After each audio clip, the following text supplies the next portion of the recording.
Rockford's home for Classic Rock 96.7, The Eagle. Good morning, I'm Double T, and this year is the 40th anniversary of the BMO Harris Bank Center, or you may know it as the Rockford Metrocentre. Special guests joining me and Campos. So you were one of the first employees for the Metrocentre.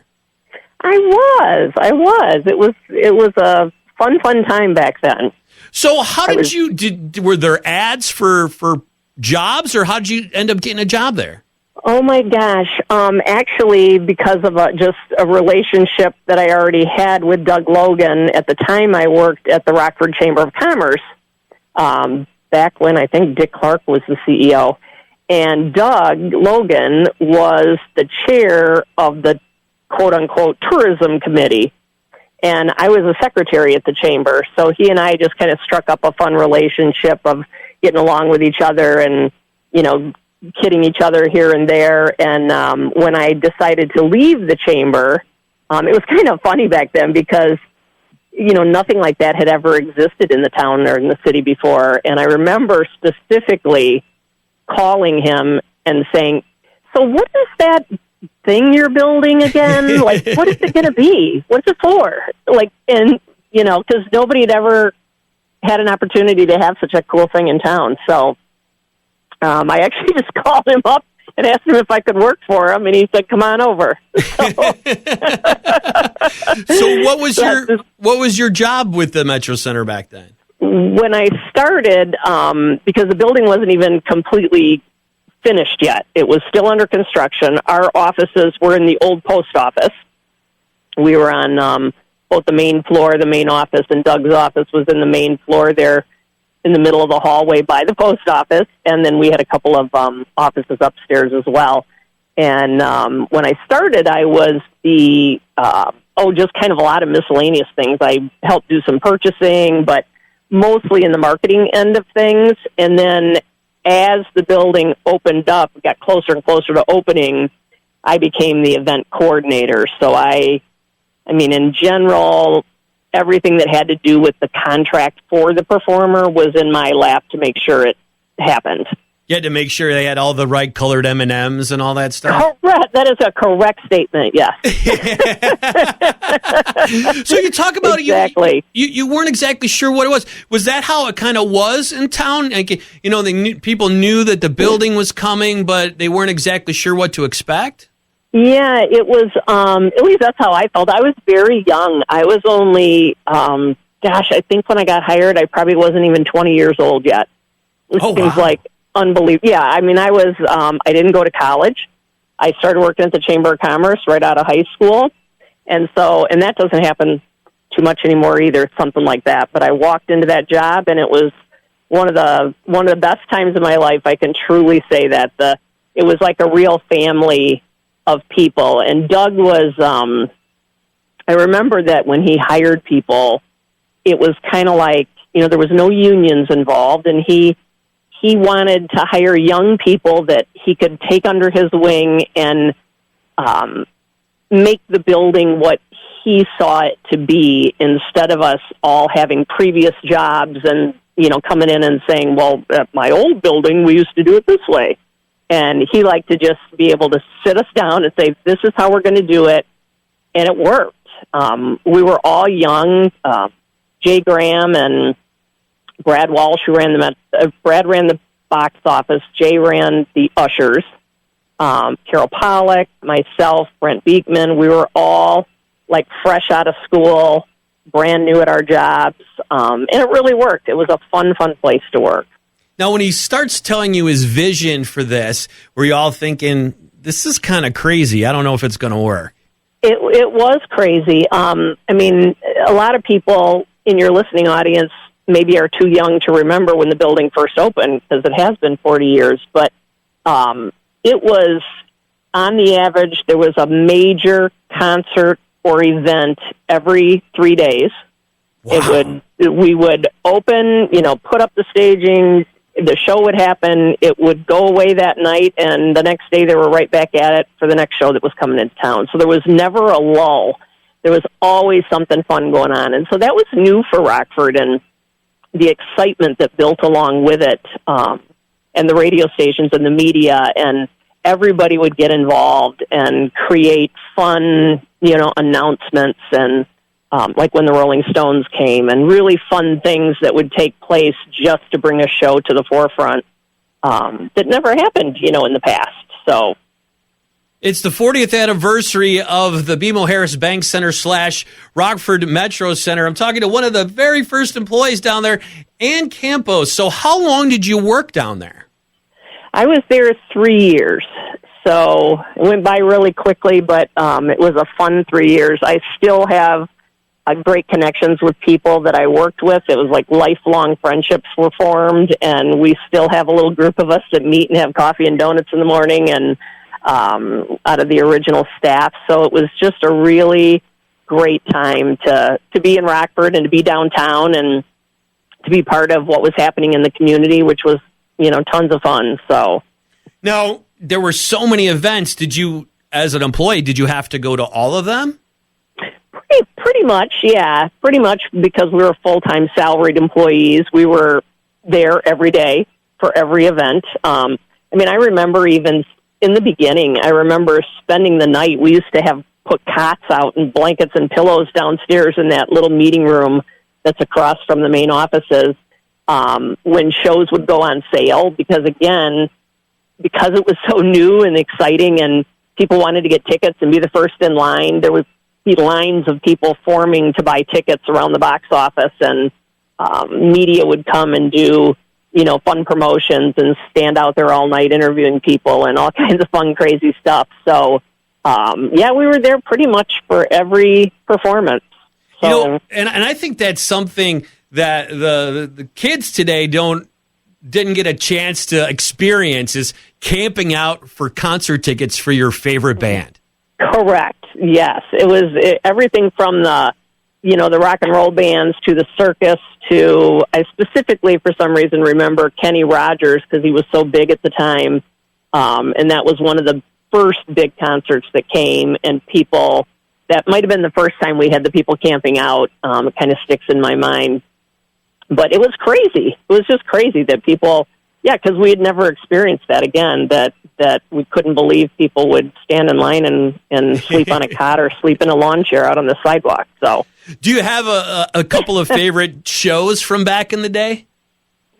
Well, the Rolling Stones, the whole event, the way that took place was really exciting and tons of fun. I wasn't actually a Rolling Stones fan, believe it or not. So I ended up with 2 tickets, and I gave them to my brother, who, kissed my feet at the time. So I bet. Yeah. They were all, in their own respect. It was fun to see the differences between how shows were managed or how the performers themselves reacted and were treated by us as the staff. It was kind of an internal policy that we couldn't, you couldn't hang with them. Okay. You couldn't sit and chit-chat with them in the backstage area. You were there to do a job, and they were there to do a job, and they wanted to be left alone for the most part. You can imagine their life of being on the road. So, but there were a few times that you'd get a chance to, maybe rub a shoulder or go in and sit down and chit-chat for a couple of minutes. So I remember when Tina Turner, right after she and Ike divorced, and she went on the road for the first time on her own, and one of her performances was at the Metrocentre. And I don't recall, you can ask Doug Logan this when you talk to him, I don't recall what the house was actually going to be set for as far as the quantity of tickets being sold, but when the night came, barely any tickets had been sold for Tina Turner. Nobody wanted to see her without Ike. Wow. So I think we sold 250 tickets. That sticks in my head. Wow, that's incredible. Which is nothing. That's nothing in a building that holds 10,000 people. So we brought the house down real tight and small, and it was at the far end opposite of where the stage normally is. It was at the opposite end, and pulled the curtaining in tight and just used, I think that section of the building is called Section 123 because we used to have our staff meetings there and called them Section 123 meetings. And the concert ended up being an amazing performance by Tina Turner. Like, people talked about it for a long time, and gee, missed a great show. You should have went, because she was amazing. So I specifically remember that. And again, I was only 20. I don't think I was probably following Tina Turner and didn't really know a whole lot about her music. But man, what a great show that was. And you think about the artists, you look back at who came through, especially in those first few years. Cities like Rockford don't get concerts like that anymore.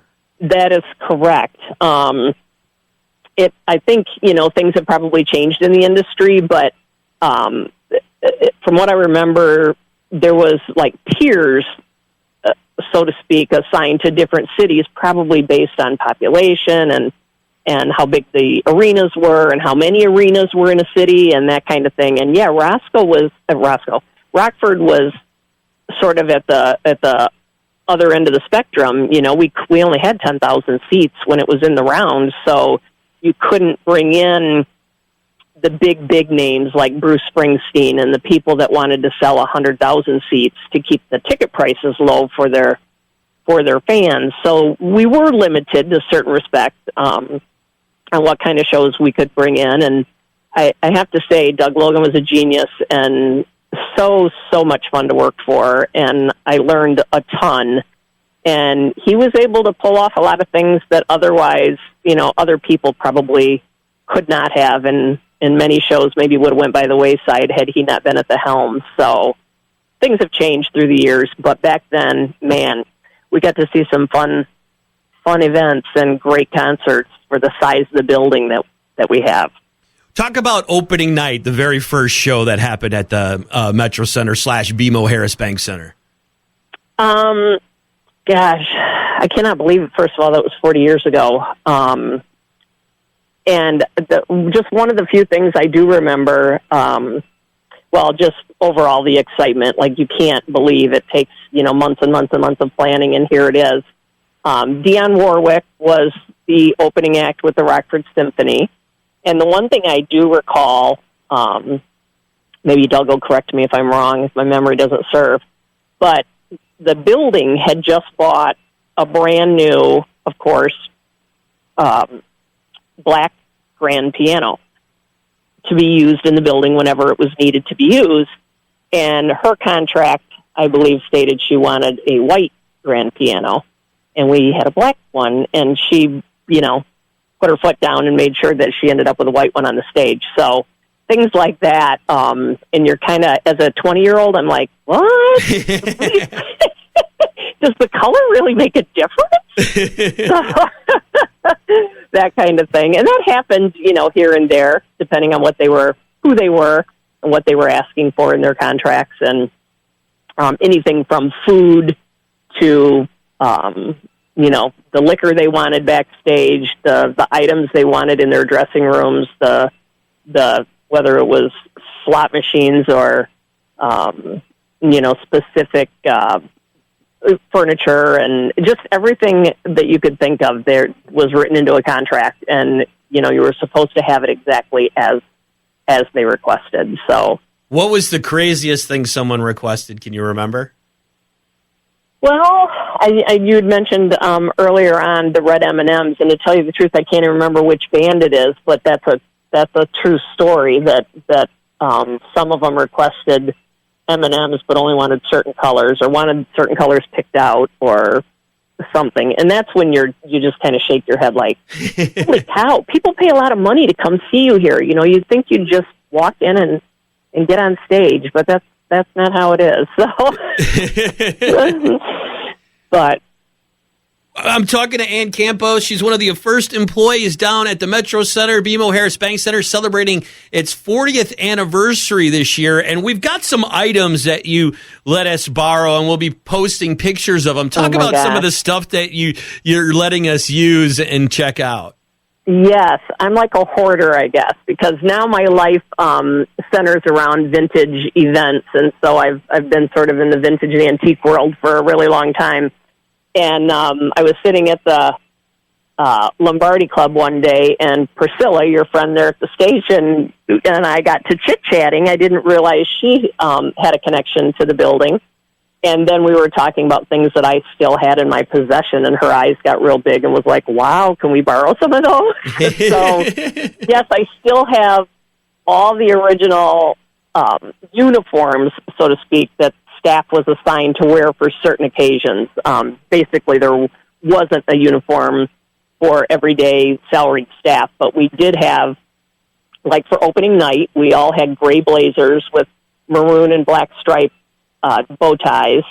I still have that. We had one-piece jumpsuits, which were hysterical. That's one of the things we have, and those gosh. are fun. Did you have to wear one of those?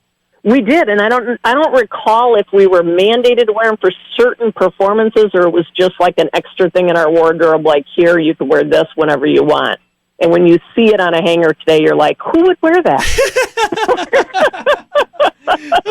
I got to tell you, the thing if I ever did, I don't recall. And then we had the really cool black letter sweater with the big M on the front, and we wore those for like sporting events and different things. So there were different reasons why we might wear a specific item, but I don't throw much away because it's all very sentimental to me. So I have the opening night program somewhere. We had opening night keychains that we gave to every ticket holder. I kept a lot of my backstage passes that they were sticky back things you'd peel off and stick on your blue jeans for when you were backstage. I mean, a lot of ticket stubs, that kind of stuff, because I just have a hard time throwing that stuff in the garbage. So my favorite item that you let us borrow, though, has to be the satin jacket. Oh, gosh, I forgot about those. Yes, and there's two of them. It's like, could one be more awful than the other? One is like purple and red, I recall, and one is silver with red. And the big M on the back with the snaps up the front. Yes, satin baseball jackets. Two of them. Wow. Those are a riot. Have you been in the building lately? I have not. I couldn't even tell you the last performance I think I went to was after BMO took over. I saw Sugarland there, and I want to say that's the last performance I've been to. What did you think of the changes since you were there in the beginning? Well, for that particular performance, I thought it was kind of lovely. I didn't realize they had service where they'd come and bring you cocktails in your chair and stuff like this rock. So, everything that they had done seemed to be for the better. And although I didn't walk the whole building and see backstage or anything and see that kind of thing, and I haven't been down in the offices in forever and ever, so I don't know what changes there might be in the lower level, but I think it's important to have that building downtown. I know a lot of people think it should be out by the tollway, and there's always that debate, but I'm a true believer of downtown and think that, you have to have that city center and activity going on for people, even though it's a jaunt from the tollway for people that are coming in and visiting the city. So, well, you mentioned the offices, and the regular public don't probably realize, but all the offices are in the basement of that building. What was it like being down? I like to call it the dungeon. It is, yeah. For exactly that, you don't have any windows or sunshine coming in, but we didn't. There was so much of the time where we weren't in our offices. Of course, leading into the events themselves, we were all over the building. So, in the lobby being, what it is with the glass panels and everything, and lots of light filtering into the building. But yeah, having offices in the basement, I don't think a lot of people realize that they are directly underneath the main lobby. And then in the beginning, one of my jobs was that electronic billboard that was both on the outside of the building on the corner, and then the inside electric billboards. People wanted their name put up there if it was their anniversary when they were at a basketball game or whatever. And the controls to operate that were up in a sound booth way up at the top of the catwalks. So I remember I used to have to run up and down the stairs a lot. So, needless to say, yeah, I'd like to be 20 again. I don't think I could do that today. Well, thank you so much for sharing some stories today. It is the 40th anniversary of the Metrocentre / BMO Harris Bank Center and Campos. Thank you so much for taking the time and enjoy. You're welcome. Enjoy the items. I hope everybody gets a kick out of it. It's Rockford's home for classic rock, 96.7 The Eagle.